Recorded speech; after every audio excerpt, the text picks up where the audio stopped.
April 6న దేశవ్యాప్తంగా BJP ఆవిర్భావ దినోత్సవ కార్యక్రమం జరగనుందని తెలంగాణ రాష్ట్ర అధ్యక్షులు రామచంద్రరావు అన్నారు. ఇప్పటికే ప్రతి బూత్ స్థాయిలో కార్యకర్తలు పార్టీ జెండా ఆవిష్కరణ కార్యక్రమాలను ప్రారంభించారని తెలిపారు. పార్టీ కార్యకర్తలు ఇంటింటికి వెళ్లి ప్రజలను తమ ఇళ్లపై బీజేపీ జెండా ఎగరవేయాలని కోరుతున్నామని తెలిపారు. ప్రస్తుతం అనేక రాష్ట్రాల్లో అధికారంలో ఉండి భారత రాజకీయాల్లో కీలక శక్తిగా నిలిచిందన్నారు. ప్రధాని మోదీ నాయకత్వంలో దేశం అభివృద్ధి పదంలో వేగంగా ముందుకు సాగుతుందని అన్నారు.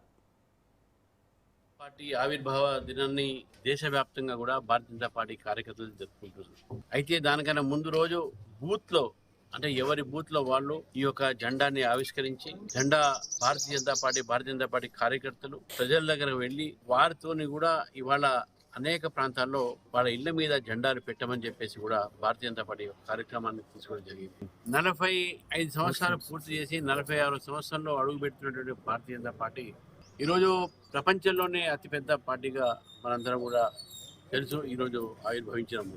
ఏ పార్టీ అయితే గతంలో జనసంఘ్ పార్టీగా పేరు పడుతూ మళ్ళీ 1980లో బాంబేలో అటల్ బిహారీ వాజ్పేయి గారి అధ్యక్షతన ఈ యొక్క పార్టీ ఏర్పాటైన తర్వాత ప్రపంచ వ్యాప్తంగా కూడా అతిపెద్ద రాజకీయ పార్టీగా ఈరోజు సభ్యత్వంతో దాదాపు 21 రాష్ట్రాల్లో ఇప్పుడు మనము అధికారంలో ఉన్నటువంటి ఒక పరిస్థితి ఈరోజు వచ్చింది. ఈ రోజు భారతీయ జనతా పార్టీ దేశంలోనే 3వ అధికారంలో వచ్చింది. మళ్ళీ రాబోయేది కూడా భారతీయ జనతా పార్టీ అని చెప్పేసి కూడా ప్రజలు ఈరోజు నిశ్చయించుకున్నట్టు స్పష్టంగా